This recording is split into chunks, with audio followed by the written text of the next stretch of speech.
ॐ विश्वं दर्पणदृश्यमाननगरी तुल्यन्निजान्तर्गतं पश्यन्नात्मनि मायया बहिर्भूतभूतैः यथा निद्रया यस्साक्षात् कुरुते प्रबोधसमये स्वात्मानमेवाद्वयं तस्मै श्रीगुरुमूर्तये नमः इदं श्रीदक्षिणामूर्तये बीजस्यान्तरिवाङ्कुरो जगदिदं प्राङ्निर्विकल्पं पुनः मायाकल्पितदेशकालकलना वैचित्रचित्रीकृतं मायावीव विजृम्भयत्यपि महायोगी वयस्वेच्छया तस्मै श्रीगुरुमूर्तये नमः इदं श्रीदक्षिणामूर्तये तस्मै श्रीगुरुमूर्तये नमः इदं श्रीदक्षिणामूर्तये ॐ सहना भवतु सहनौ भुनक्तु सह वीर्यङ्करवावहै तेजस्विनावधीतमस्तु मा विद्विषावहै ॐ शान्तिः शान्तिः शान्तिः सदाशिवसमारम्भां शङ्कराचार्यमध्यमाम् अस्मदाचार्यपर्यन्तां वन्दे गुरुपरम्पराम् ॐ पार्थाय प्रतिबोधितां भगवता नारायणेन स्वयं व्यासेन ग्रथितां पुराणमुनिना मध्ये महाभारतम् अद्वैतामृतवर्षिणीं भगवतीम् अष्टादशाध्यायिनीम् अम्ब त्वामनुसन्दधामि भगवद्गीते भवद्वेषिणीम् यं ब्रह्मा वरुणेन्द्ररुद्रमरुतः स्तुन्वन्ति दिव्यैस्तवैः वेदैः साङ्गपदक्रमोपनिषदैः गायन्ति यं सामगाः ध्यानावस्थिततद्गतेन मनसा पश्यन्ति यं योगिनः यस्यान्तं न सुरासुरगणाः देवाय तस्मै नमः देवाय तस्मै.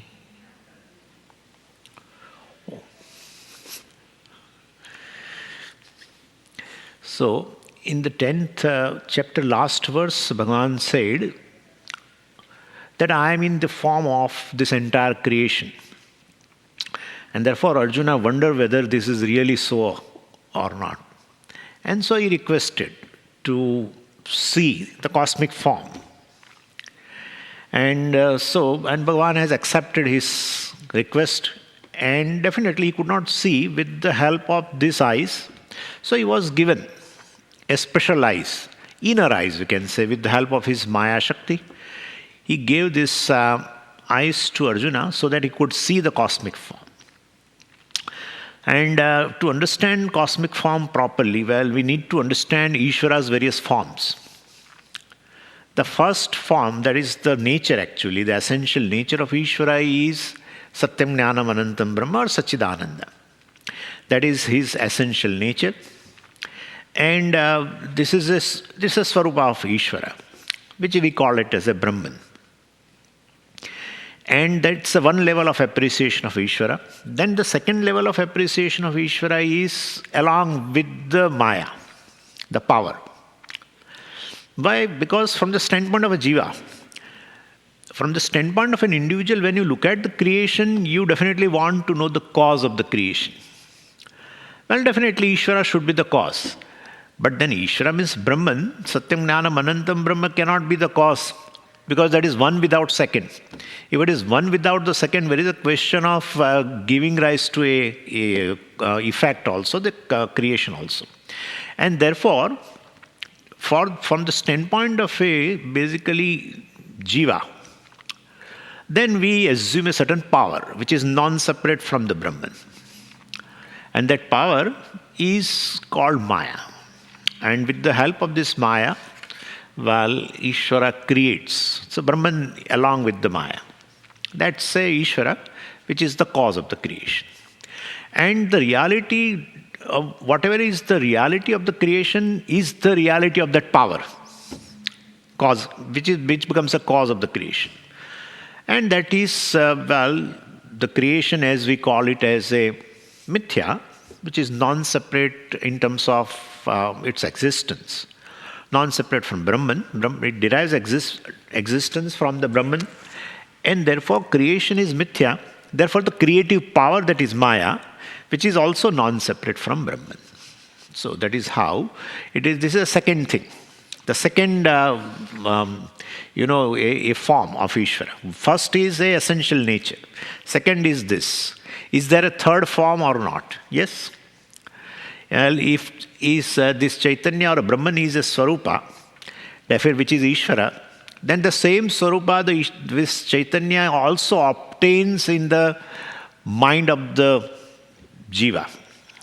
Along with this mind, this Chaitanyam or Brahman is called Jiva actually. And so conditioned by that. That's how this word Upadhi. Upadhi means a condition. Actually nothing conditions Brahman, which is limitless. So as though conditions. Like the space is not conditioned by anything. But still we say a part which encloses the space, as though conditions the space. Like that. So as though condition. Then we say the part is called Upadhi, the condition, which conditions the space as though. So we, for that conditioned space, as though conditioned space, we have a name also called part space. And we divide also, right? That all-pervading space and part space and all that kind of a thing. Really speaking, space cannot be divided. If space could be divided, we would be really happy people. That you do not have to buy a bigger flat. Because ultimately one lives in a space, in a room. Room is a space which is enclosed by the wall. That space you can always, slice down like ice cream, etc. You can slice it down. There's so much of space. So you can slice it down and bring it and attach to your flat. You will have one more room. That cannot happen. So space is basically undivided.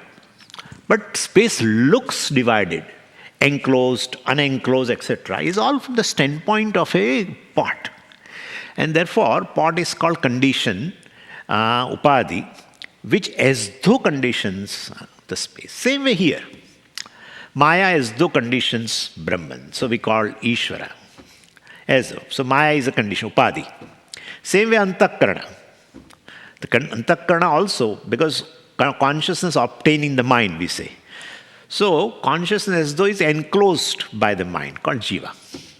So that same Brahman, which is, obtains as in the form of a Jiva. So there is another form of Ishvara. Another form of Ishvara is this. And then we have many avatars, Rama, etc. And all this, in 4th chapter, Bhagavan describes in response to, the prayers, Ishvara through his Maya assumes a form suitable basically for the occasion. And so that is also a Ishvara's form. And then we have a form of the 11th chapter, Vishwarupa. So which is Ishvara from the standpoint of this physical universe. From the standpoint, from the standpoint of the physical, Ishvara obtains in the form of a physical universe. We call it as a Vishwarupa Ishvara, Virat Ishvara. There are several names. Anyway, and so we call cosmic person. And this is the one Arjuna wants to see. Because Bhagavan said, I am in the form of this entire universe. So he wants to see the cosmic person in a form which Ishvara has assumed in a avatara. In that given form, he wants to see cosmic person. That's what it is. So that form, of course, is a friend of Ishvara, a friend of Arjuna. But in that form, he wants to see a cosmic person. Bhagavan said, with these eyes you cannot see. With these eyes you can see a form, given form. You cannot see a cosmic form. Therefore, I should give you a certain inner eyes. So Bhagavan has given, called Divya Chakshu. The people interpret various way. Actually, it is a divine. To see everything as a Ishvara is a divine vision. And therefore, we can call it that way. Or else Bhagavan has, with his Maya Shakti, he can do anything. So he has given this thing. And the entire thing has happened or not itself is a question. Suppose somebody says, Swamiji, I don't believe all this, that this has happened and all that. No problem. But still the subject matter is presented here so that at least you appreciate the Vedic vision that everything is non-separate from Ishvara. That's a vision. So, well, that is keeping in this view. Well, and this 11th chapter has been there. So, and this definitely, looking at this, everything is a non-separate from Ishvara, then everything becomes a glory. In fact, that is how it is. From the 7th chapter onwards, Bhagavan started describing a certain glories, certain glittering phenomena, glittering objects, where you can definitely appreciate immediately that this cannot be without Ishvara, right? Like somebody's brilliance, or something you see very beautiful phenomena in the nature itself. Certain forms, certain bodies, certain animals, certain fishes, when you see, you feel, oh my God. Certain birds, they say kingfisher and many other. So, especially in South America, there are several birds with varieties of colors and etc. Anyway, so certain, and in the given creation, you can appreciate the glory of Ishvara randomly.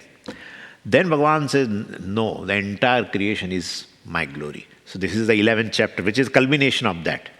But why Bhagavan should describe all these kind of things? Singing one's own glory is really a jiva's need.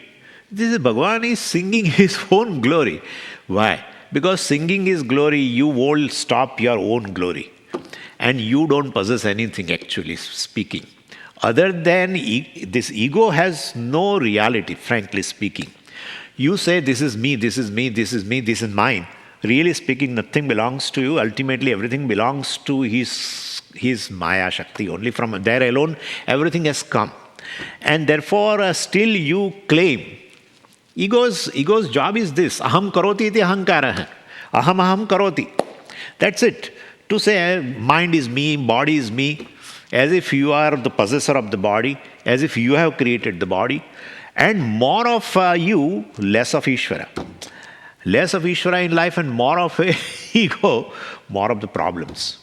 Because ego stems from a certain, this ego stems from a certain decision about yourself. And that is, I am an individual. I am a limited being. And therefore, that creates all issue. When anyone says that I am a limited being, you won't like it. When you appreciate yourself as a limited being, you won't appreciate it. And therefore, ultimately, when you get rid of this sense of limitation, only you enjoy. That's what we know also. A moment of joy or even in deep sleep state, you are able to enjoy yourself, in fact, without anything. Well, because you get rid of this sense of smallness. Yeah. So when more of the ahankara, samsara. Less of ahankara, then more of Ishvara, naturally, because everything belongs to Ishvara. Therefore, your body, the functioning of the body, your mind, the way mind functions, the way the senses function, the way prana functions, all this, you can see the glory of Ishvara, all order, you can know, all laws. And therefore, more you see presence of Ishvara in your life, less of ahankara. Less of ahankara, less of ragadvesha, then you definitely will be able to appreciate, more of devotion, more of surrender. Then, well, definitely you are closer to Ishvara because you are already given a big place in your life, appreciating Ishvara, understanding Ishvara as he is. Well, that gives you adhikaritva. And then you will be able to see the identity with Ishvara. You bring closer to yourself to Ishvara, that's called devotion. And then you become one with the Ishvara, right? So this is a scheme. That's how Bhagavan describes between 7 to 11th chapter, starting glories at various places, ultimately everything is his glory, culminates into the 12th chapter called Bhakti Yoga. So this is how the whole thing is. And therefore, here also you will see in the 11th chapter itself the moods of Arjuna.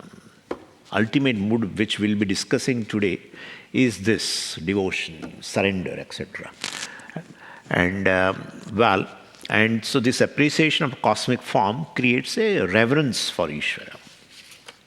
And that has been very beautifully discussed symbolically, when we show this Karpura Arti, etc. Na tatra suryo bhati na chandra tarakam nema vidyuto bhanti kutoyam agnihi tameva bhantam anubhati sarvam tasya bhasa sarvam idam vibhati. It's not a mantra for Arti actually. Really speaking, we show a camphor light to see the form of Ishvara. Because this is very beautifully described by Pujya Swamiji, that in southern India especially, the place, the sanctum, where the form of Ishvara is, it's a very dark place. And the form of Ishvara, that idol also is made up of a black stone. In fact, actually the whole place is dark, and even the form of the Ishvara also is of a dark stone, black stone. And again they give oil bath, etc. Becomes more dark. Therefore you will not be able to see anything. But there is a small lamp which is hanging there. In light of that, you see something by which you say Ishvara is. And what do you see? Only ornaments, which are dazzling. Right? All stones, various stones which are opaque. But since they are opaque, the light gets reflected. The light of the lamp gets reflected. So you are able to see certain dazzling ornaments. Pujya Swamiji says that is the glory. This is called glory of Ishvara. Well, so in this creation also, there are certain dazzling things which are the ornaments by which you say Ishvara is. Right? That's how you say. People go to various places in nature and they say, oh, wow, wonder. There must be Ishvara who has created this. At least we say that. You won't say, I am that Ishvara. That won't happen. But at least you will be able to say Ishvara is. There is a astikya buddhi in that. But what is that lamp? That is nothing but a jnana vritti. By that jnana vritti, I mean a cognition. A thought, which is cognition, you appreciate the glories, the vibhutis of the Ishvara. And then our pujari brings that camphor light, right? Priest waves the camphor light. And that camphor light, because that's not, I mean, there is a significance for the camphor and not of the candle. So camphor basically light, because camphor is a volatile substance, it burns very quickly and totally also, with no residue. And so when he waves it, you will be able to see the form of Ishvara, like the entire form of Ishvara, with the face, etc. So when therefore, and when the candle burns, nothing is lost. When the camphor is burned, everything is lost. And therefore, we need a camphor light, not a candle light. There is a reason for that. So anyway, there's a difference between a camphor light and candle light.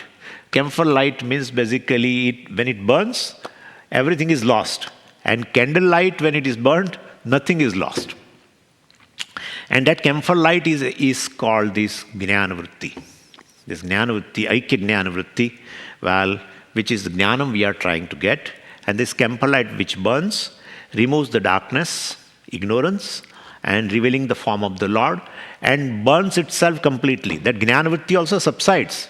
Jnana vritti doesn't remain all the time. First time when you understood in a mathematics 2 + 2 4, that time a jnanam happened. Afterwards that jnana vritti has gone. We have not to constantly remind ourselves 24 hours 2 + 2 is 4. Jnana vritti gives a jnanam and the vritti subsides. It's a kshanika. It subsides.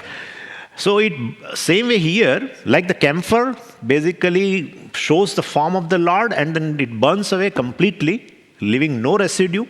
Same way this jnana vritti gives you a jnanam of oneness between you and the Ishvara. What is the form of Ishvara? We have seen that the very first form is the Chaitanya, the very essential nature of Ishvara, which is non-separate from you.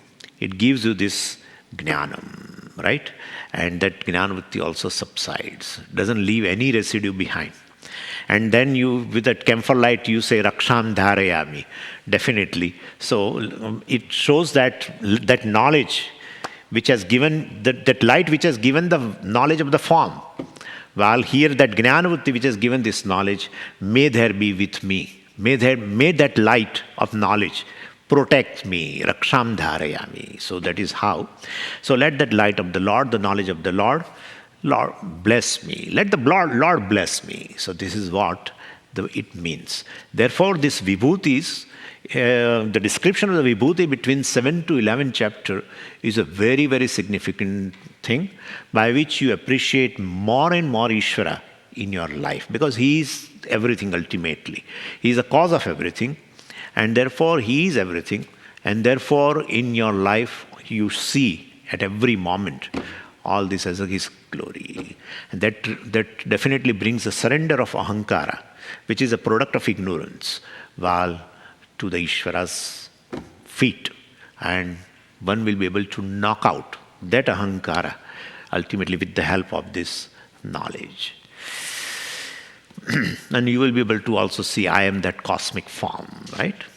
So you can see all this, and from the standpoint of the Satchidananda Atma, you can also say the same thing. But anyway, same way, but Arjuna somehow, even seeing this cosmic form, he could not include himself in that cosmic form, and it created a fear in him. So, and moreover, he saw the very destructive power of Ishvara.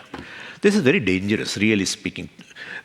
Suppose if I am able to see my whole life within 1 second, from birth to the death, then I will not be able to. Or of a person whom I love very much. Suppose within a fraction of a second, the whole life is shown.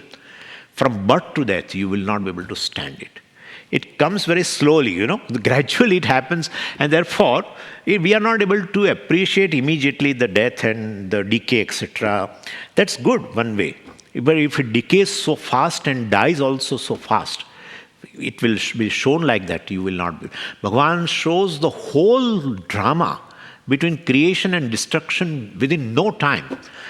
Therefore, even there is a description that all entire lokas are entering into your mouth and getting devoured. So seeing this, the first thing when he saw a cosmic form in a given form which he is familiar with, Krishna's avatara form, he saw the entire cosmos there, and he said, as if the thousands of sun has arisen, Divi Surya Sahasrasya Bhavedi Yugapat Utthita. As the thousands of sun has arisen in the horizon simultaneously, like that brilliance I am seeing. He was really amazed, astonished, overwhelmed by seeing that form. But that thing has changed. His emotion has changed from that, from Ashcharya to this bhayam, because seeing his face, and he's seeing the entire, all the lokas and all the people and all living beings are eaten away as though in his mouth. And he could see that people are, the crushed one are hanging in his teeth and etc. While seeing that, he was having a bhayam. Naturally, when he sees that he has not included himself, even though it's a cosmic form, but somehow, due to ignorance, he could not include himself, non-separate from him, Ishvara. Therefore, Dvaitati Bhayam Bhavati. When the Dvaita Buddhi is there, Bhayam will be always there. In fact, Ishvara is a source of blessing, Ishvara is a source of fear for most of the people. For all the devotees, Ishvara is a source of fear. If you are not able to show a Karpura Arati today, because you are late to go to office, and you are not able to do that, you have that guilt or regret inside. Something will happen. So even Ishvara is not going to do anything, but the source of fear, Ishvara is a source of fear for all of us. And even as a karma phaladata, karma phaladata. He will give me the result of my bad actions of the past and all that. You remain always under the fear. Anyway. So here Arjuna also was overpowered by fear when he looked at the Ishvara as a Kala Tattvam. And Bhagavan said also, Kalosmi lokakshayakrit pravuddha. Kalosmi lokakshayakrit. I am right now pravuddha. I am really engaged at this moment to devour the entire cosmos. Therefore, it's very, very... if Arjuna was able to at least stand there, but if we are there, definitely 108 should have been caught. So, people become unconscious seeing this kind of a thing. It's not easy to see. Anyway, so, swallowing all these people, etc., especially near and dear ones. He saw the Drona and Bhishma also. And so Arjuna asked this question, "Oh Lord, well, who are you? I thought that you are the very compassionate one, but now I have doubts regarding that, seeing you are eating away everyone." So it seems that you seem to enjoy also that, that's also, Leli hyase grasamanat samantat. Like you relish certain dish. Same way you are relishing. You are bringing out your tongue and, and taking away everything which is there on the lips.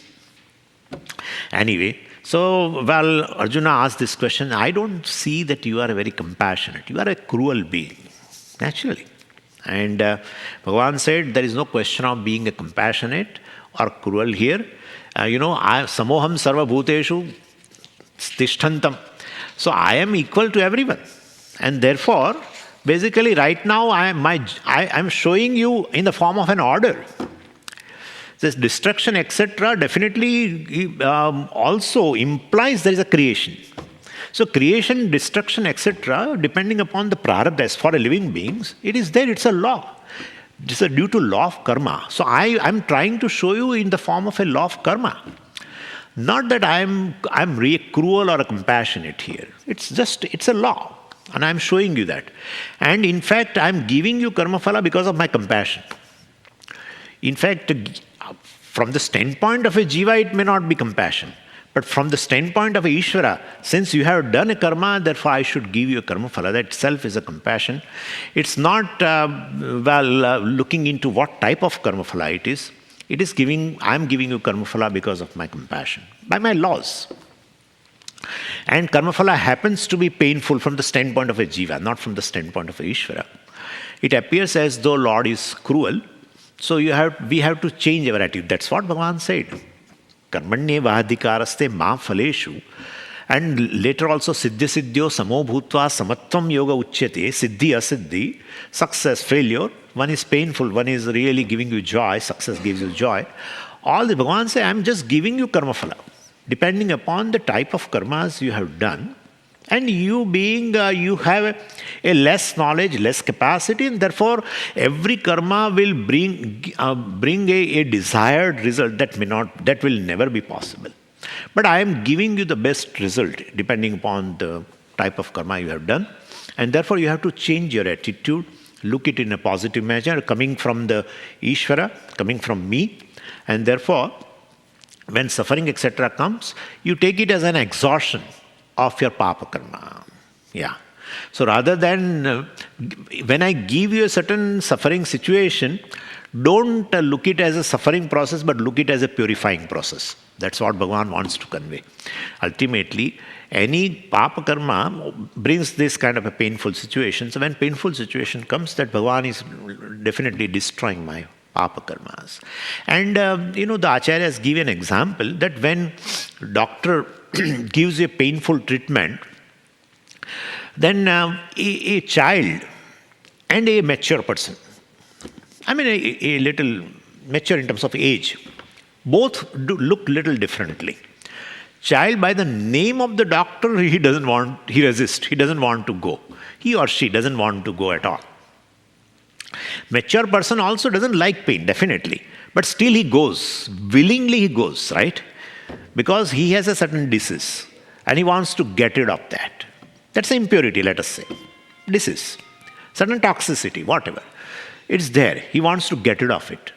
And he knows that getting rid of it is a painful process, naturally. But that painful process ultimately is a purifying process, will bring the health. So not understanding the child, which is immature, will resist. Whereas this person who is mature in terms of age, etc., He also doesn't like pain, but still he willingly undergoes. That he knows that by this painful process, well, which will be I will purify myself in terms of disease, etc. Same way, look at every suffering situation as a spiritual purification. Less the papa, more the punya. Well, your journey in a spiritual journey would be faster, definitely. That's how we always say, when many people are, having with the same pursuit of gaining moksha, etc. They are all on a one road, let's say. But there will be always, you will see somebody is ahead, somebody is, is not able to appreciate the teaching as other person appreciates. That shows a certain block. That block is nothing but called papa. Durita, we generally use the word durita. That's how we use also word mamopatta, durita kshaya dvara, etc., etc. In Sankalpa also you must have heard. Mama upatta, earned by me. Well, duritas of the past lives, well, they are, getting rid of by this certain pain in our life. And therefore, definitely when this understanding comes, then our attitude becomes different. And this understanding also came to Arjuna. So in the place of fear, etc., well, he got devotion to the Lord. And even though Lord appears to be cruel in terms of kala, etc., but like doctor appears to be cruel, but doctor appears to be cruel for a child, doesn't appear to be, I'm sure, a person who is mature in terms of age, he will not look upon doctor as a cruel, even though he doesn't like pain also. He doesn't say he's a cruel guy. He in fact calls doctor, or he goes to the doctor ultimately, because he knows the ultimate result is a purifying myself. And therefore, so if I understand the doctor properly, I would not look at him as a cruel person. And that's how Bhagavan is often described as a Vaidyanatha. Bhagavan is called Vaidyanatha. So he is a doctor of all the doctors. And so we have one particular form called Dhanvantari form, which is a Vaidyanatha. So Arjuna's fear is replaced by devotion. First few verses in the 11th chapter describes a definitely Ashcharya. He was overwhelmed by looking at this. Then got converted into Bhayam, seeing that devouring mouth, etc. And now he surrenders, and that Bhayam also is replaced by devotion. So, from verse 36 to 46 are the verses of the Arjuna's devotion, seeing this form. And very beautiful verses. Out of that, we have to see now verse number 40. I think last 39th verse was done, but still we will see the 39th verse once again, and then we'll go to the 48th verse. Up to verse 46, this description of Arjuna's devotion. In fact, Arjuna himself praises Lord. So that is due to his surrender, due to his devotion, due to his shraddha. He appreciates and says. So verse 39 now. So this I have to half an hour I spent, because what has gone by, or sometimes it happens that some people who have not came before, and so they say, what is going on? So that's how I said all this. Vayur yamogni varunash shashankaha. This paper is Prajapatistam prapitamahascha Namo namaste stu sahasrakritvaha Punascha bhuyopi namo namaste. 39th verse it is. Yeah. So he is describing glories. Description of the glory itself, that's what happens even in our prayers also, which is part of a devotion. In our prayer, we definitely praise Ishvara. So this is a praise in terms of seeing the glory in a cosmic form. So Vayuhu, Yamaha, Agnihi, Varunaha, Shashankaha, Prajapatihi, Tvam. So you are basically Vayu. You are the air. Means you are the principal deity, because of which the air functions. Air functions very intelligently. If air functions intelligently, then definitely there must be a conscious principle. So therefore, air and the use of air, we need not have to describe. There are thousands and thousands of usage of air. And its movement, its activity also reveals a very intelligent function. And therefore, there must be a presiding deity, we call a conscious being behind that. Ishvara alone. Ishvara is one consciousness which pervades entire creation. So from a given phenomena, you look upon that consciousness or a Brahman, we call it as a Devata. So here, Vayu Devata. So basically, you are in the form of a air, or you are the Vayu Devata. You are the Lord of fire, Agnihi. You are Yama. You are the Lord of death. You are the Lord of fire. You are the presiding deity of water, Varunaha. Shashankaha. You can understand, you are the presiding deity of a moon. Prajapatihi. So, you are Prajapati, you are the one who creates all the beings. They say, when the creation comes, this is how the creation is. So from Vishnu's navel, this is how Purana described. But the principle is in the Veda. From the Vishnu's navel, Brahmaji comes. And from Brahmaji's Manasam. So from the Manas Putras of Brahmajis are all Prajapati. 14 Prajapatis are there. And Prajapatis have been given a clean job to propagate the species. That's how Prajapatis have many wives also. Especially Daksha Prajapati, Kashyapa Prajapati, they have many wives. Because their job is to see that the creation propagates. There will be a lineage. Same way Manu. The first Manu, that's how we use also in a Sankalpa, we use the word Manvantara, etc. Manvantara we use. So, they divide this, the entire creation has been presided by 14 Manus, they call. 14 Manus. The first Manu was a Swayambhu Manu. And who has created what? Human beings. That's how human being is called Manavaha. Manoho Apatyam Manavaha. Other Prajapatis have created other living beings. And that's how the whole creation propagates. So, the Ishvara creates a Brahmaji. That's how they had been shown.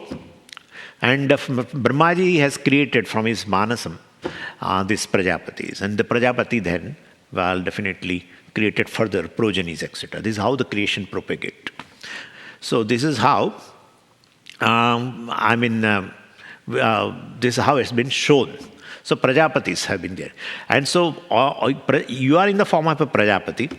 And then he says Pitamaha. Here it is Prapitamaha, but then if Prajapati is there, then his father is a Brahmaji. That's called Pitamaha.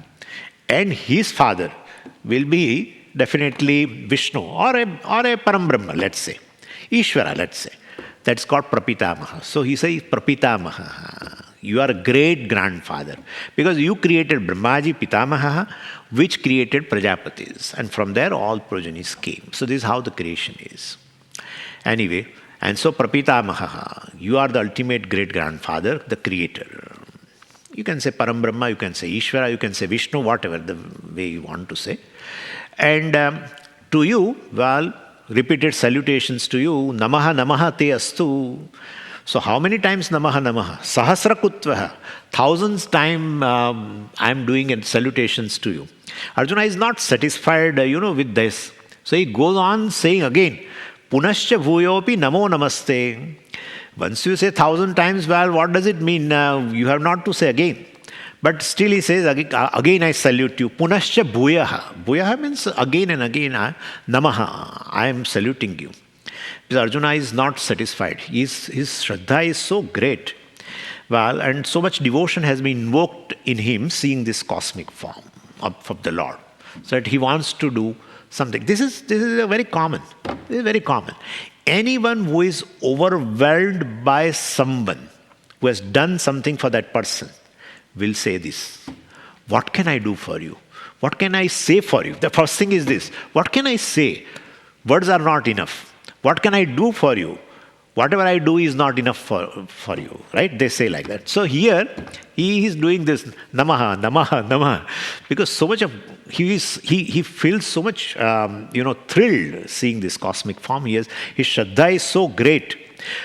This kind of a thing, when we also gain a knowledge of Ishvara through words, you and me, all of.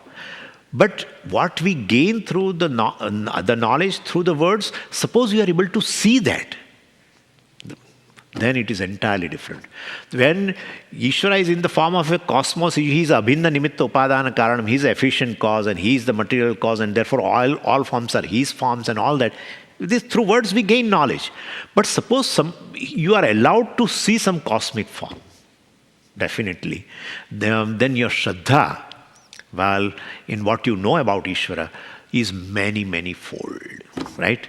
That is what is happening. So, punascha bhuyopi namo namaste.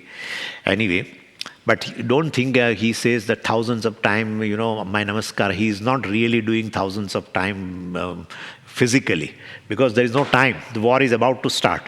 And therefore, what you cannot do physically, you do it verbally. This is what we do. Thanks, 1,000 times thanks. What 1,000 times thanks? You don't say 1,000 times. To say 1,000 times, the person should be there and you also should be there for 2 hours to say 1,000 times. But you say. What you cannot do physically, you do it verbally. This is what he's doing. So this is Nampunascha Bhuyopi Namo Namaste. And where should he prostrate? Well, you prostrate generally at the feet of the Lord, but in front of the person. But Arjuna doesn't know what is the feet and what is the head and all. Because it's a cosmic form. Everything is Ishvara. And therefore, he says something which in the 48th verse we will see now. Namah purastadata prusthataste namostute sarvata eva sarva ananta viryamita vikramasthvam sarvam samapnoshi tatosi sarvaha.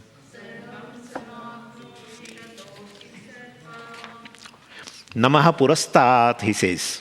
Salutations to you in front. Purastat means in front. And let's take it as a east. Because in a temple, Lord generally faces east. Not this. This is different.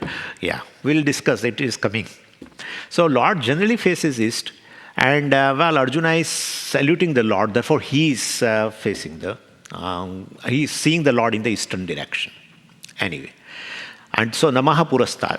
Atha Prushtataha Te Namaha Astu. So, let there be salutations to you and to your back. Means in the western direction. And not only that, Te Sarvataha Eva Sarva. Let there be salutations to you in all directions. How much? Because it is ultimately cosmic form.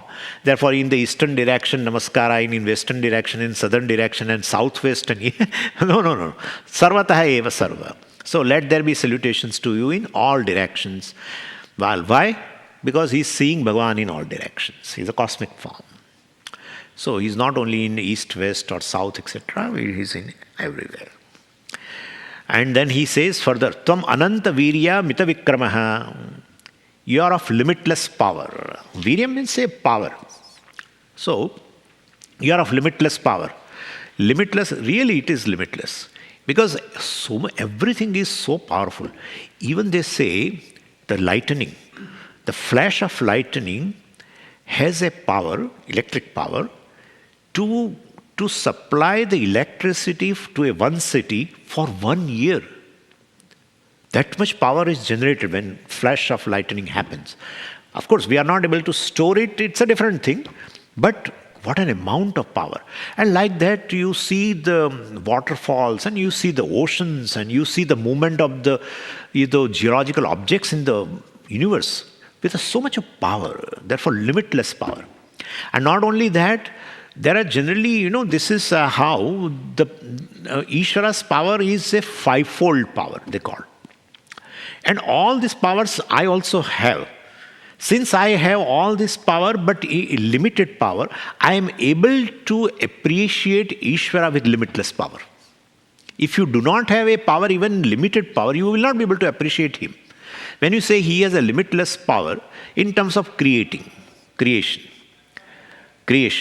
Aishwaryasya samagrasya viryasya yashasha shriyaha. Samagra viryam, same power. Here ananta virya it says. So what is that? So a creative power, absolute creative power, total. So whoever is creating in this universe is ultimately creating because of his laws, etc. And therefore, in his limitless power, all the limited powers are included. Creative power are included. So first is a creation, creative power. Then maintenance, right? Sustaining power. Third is a dissolving power, resolving power. Fourth is a power to bless. That we may have, perhaps we may bless somebody, giving some money or supporting something, we can also do, but very limited. He is absolute. So basically, limitless power to bless, called Anugraha Shakti. So Sarjanam, then Palanam and Laya. Laya Shakti, Palana Shakti, Sarjana Shakti. Absolute. Then Anugraha Shakti, fourth. Power to bless, absolute. All the jivas are blessed, gaining karma phala, etc. Gaining bodies, situations, parentage, and other things. So all this is because of Ishvara is a karma phala data. So basically blessing power, anugraha shakti. Fifth is a nigraha shakti. A power to punish, but really not punish, but to purify, let's say. We have seen that. Giving a certain painful situation. We feel Ishvara's nigraha is there. When we get a certain pleasant situation, we say Ishvara's anugraha is there, grace is there. So like that. So anugraha shakti, nigraha shakti, sarjana shakti, palana shakti, laya shakti. Fivefold power, absolute. That's called Ishvara. So that's how Vishnu Purana describes Aishwaryasya, Samagrasya, Viryasya, Yashasha, Shriyaha, Jnana Vairagyayoshchaiva, Shannam Bhaga Itirana. One who possesses this sixfold Bhaga qualities in absolute measure is called Bhagavan. Like one who has a Dhanam is called Dhanavan. One who has a Shri is called Shriman. Like that. So one who has this Bhaga, all this, Viryam and other things also, overlordship and other things. Vairagya also absolute. Anyway. So basically, so Ananta Viryam, first. You are Ananta Viryam, you are limitless power. And not only that, Amita Vikramaha. Vikrama or Parakrama, same. Amita Vikramaha. So you have a exceptional skill in a combat. Or you have courage, let's say. Absolute courage. So anywhere any courage is there, this can happen. One may have a power but may not have a courage. One may have a courage but may not have enough power to combat. Right? But Ishvara has absolute measure. That's why anywhere, any power, right now you are seeing at many places, I don't want to name it, but the combat power you are seeing. Anywhere, any power in a weapons or in the people or to create that weapons, that all power ultimately Ishvara has. And here Vikrama means basically courage, we should take it. Bravery, valor you can say, absolute valor. Means it pervades anyone who has a courage is within the courage of Ishvara, because ultimately he is in the form of everything. Anyway, Tam samapnoshi, you completely pervade everything. Here sam means samyak apnoshi. Samyak apnoshi means you pervade everything without anything which is left over. Samyak means very well. Apnoshi, pervade, you pervade everything. Nothing is outside you. Nothing is outside you. He is telling all this thing because now guilt is arising in him. So nothing is outside you. You accommodate everything. So he is going to say, you accommodate me. I please forgive me. He is going to say that. Now it is coming. So nothing is outside you. Tataha asi sarvaha. Shankaracharya says, well, his intention is without you. Arjuna's intention when he is saying tataha eva sarvaha, tataha asi sarvaha means his intention is that there is no object which is outside you. This one can understand very well. When you say anything is, definitely it has become an object of your knowledge. Right? Without that, you cannot say anything is. Object of knowledge means object of consciousness. And therefore, anything, if you say space is, definitely space has become an object of your consciousness. Means space falls in your consciousness. Could you follow? So nothing is outside consciousness. Nothing is outside you. So tvam sarvam samapnoshi. All the names and forms are sustained by you, and without you, no object has an existence. Anyway, and then Arjuna basically, he now remembers that he and Lord has many adventures in the past, very exciting adventures as a youth, because they were together for number of years. So, and in those various events, he now remembers that he has treated Bhagavan as, now seeing this, you like suppose, like two friends are there, myself and my friend is there, and naturally there is a friendly behavior. Right? So many times I play pranks, and he also play pranks, and sometimes you behave impolitely also, light behavior, all that, and suddenly you find that person in a cosmic form, suppose, whole thing. Then what will happen to you? You remember and you regret that what kind of behavior you have done with this person, which is really like a Ishvara kind of a thing. So anyway, and he also remembered that recently he told Bhagavan to be his charioteer. Not only that, he ordered Bhagavan to station his chariot between two armies. Senayoho ubayoho madhye ratham sthapaya. He said, how can I do that? How can I tell the person who is a Parameshwara, who is everything, to be my charioteer and to order him to place my chariot between the two armies? So all this regret is there, and therefore he says, I beg your pardon, I beg your pardon. Now verses are like that. Anyway, so he regrets. So Shankaracharya comments that, Shankaracharya, between the lines, between the verses, he writes to connect two verses. So he says, he puts the words in Arjuna's mouth as though. He says, Arjuna is saying, because I did not know your glory, I did many things well which are not to be done. And therefore I am asking you to pardon me. So now verses. This is how he connects. Verse 41 and 42 we'll read together. Sakheti matva prasabham yaduktam. He Krishna, he Yadava, he Sakheti. Ajanata mahimanam tavedam.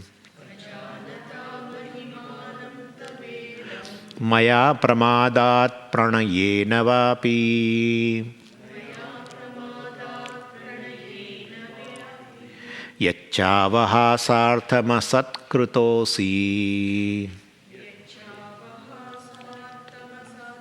Krutosi vihara shayyasana bhojaneshu ekothavaapyachyuta tat samaksham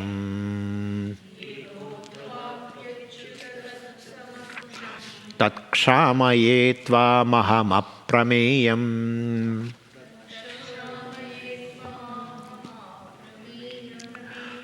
Sakheti matva, sakha iti matva, thinking that you are my friend, and I called you, hey Sakhi, hey Krishna, hey Yadava. In friends, they either you call by first name, either you call by last name. You may feel that Swami is, telling lie. But when I was studying in Gujarat, I am talking about, in southern India, in the southern Gujarat, in a Surat, there the students call each other by last name, the surname.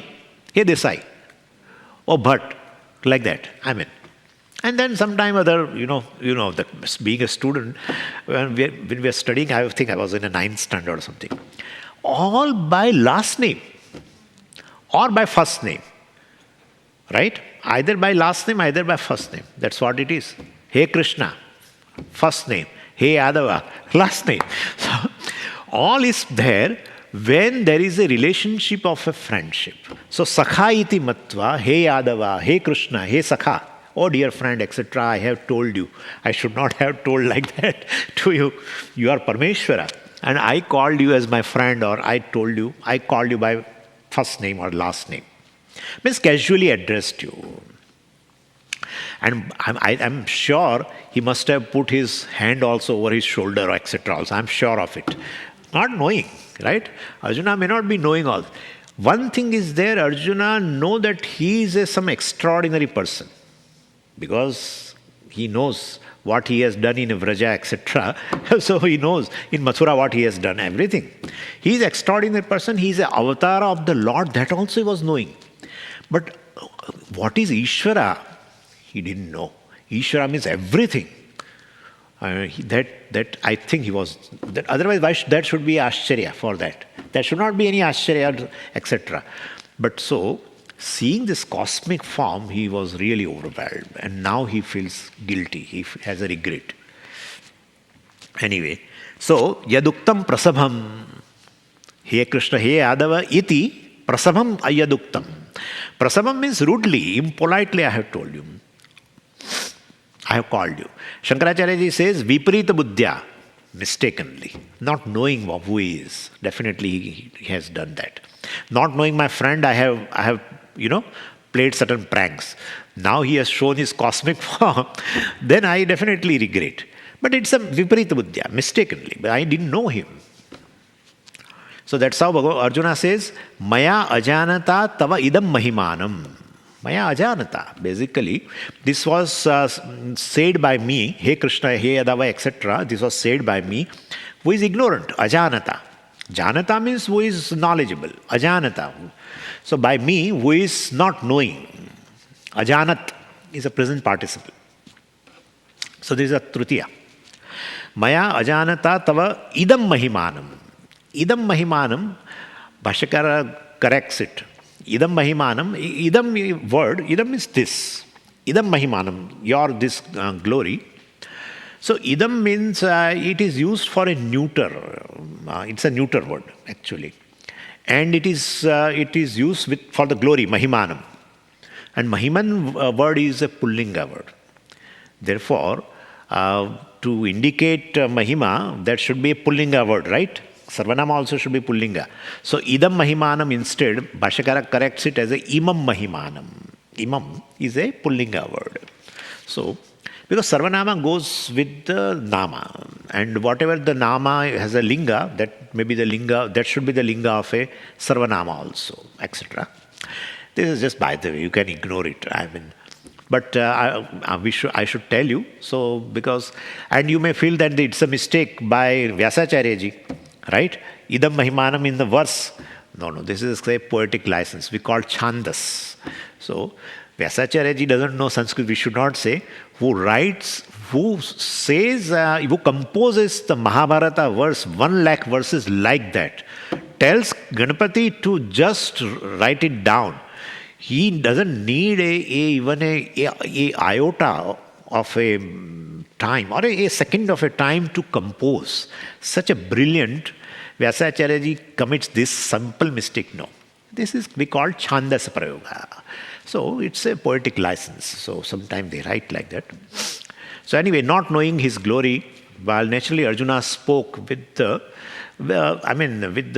casually he spoke, carelessly he spoke. So pramadat. So he says pramadat yad prasabham yuktam. Pramadat means carelessly or casually I said that, or pranayena. Pranayena means out of friendship I have told, in a loose manner. So in the freedom of friendship, well, I have often addressed you as a Hey Krishna, Hey Yadava, Hey Sakha, etc., etc. And therefore, well, I ask for the pardon, he says. There is a verse 41.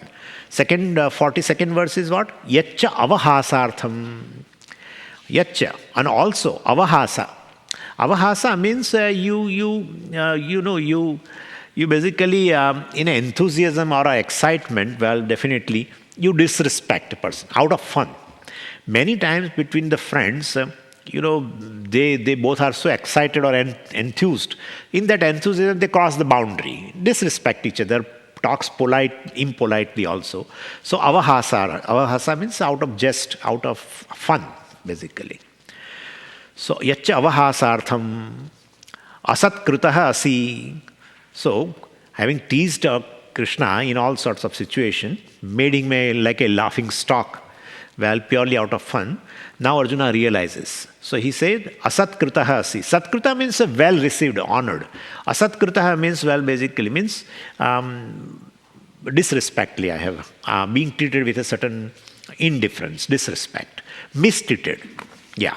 Asatkritaha means mistreated by me, out of fun, avahasartham. Just to have a prank with you, or to have a, we call, मजाक करते हैं ऐसा हिंदी बोलते हैं, so that kind of thing. So with a disrespect has been shown by me. And when did that happen? Vihara shayya sana. So vihara shayya asana bhojaneshu. Vihara means when we were in the conversation while we were wandering together, this could have happened. Or else shayya, taking rest somewhere. While wandering, they were taking rest in a forest, etc. During that time also, while we were taking rest, I might have committed this kind of a thing. Or asanam. Well, we were sitting together and making a fun of each other, something like that. Or bhojanam, well, sitting together and eating also. So during all these occasions, well, sitting down or eating, I might have done that. Well, pardon me. And now Arjuna says, not only mistreated by me when we both were alone, ekaha. Well, tat samaksham api. Not we were together, just alone, then I did this. No. Tat samaksham means basically in presence of others also I have done this kind of things to you. Well, for all that Arjuna says, well, aham kshamaye tvam. I ask your forgiveness. And you see here, aham kshamaye tvam, the last word is aprameyam. So aham kshamaye aprameya tvam. I basically ask for your forgiveness. And what kind of you who will forgive me? Aprameyam. Prameya means an object of knowledge. Aprameyam, which can never become an object of knowledge.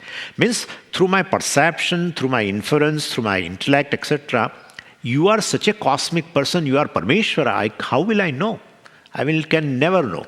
And therefore, since you are not available for any pramana, for any means of knowledge, well, you cannot blame me. But still, I seek a pardon of you.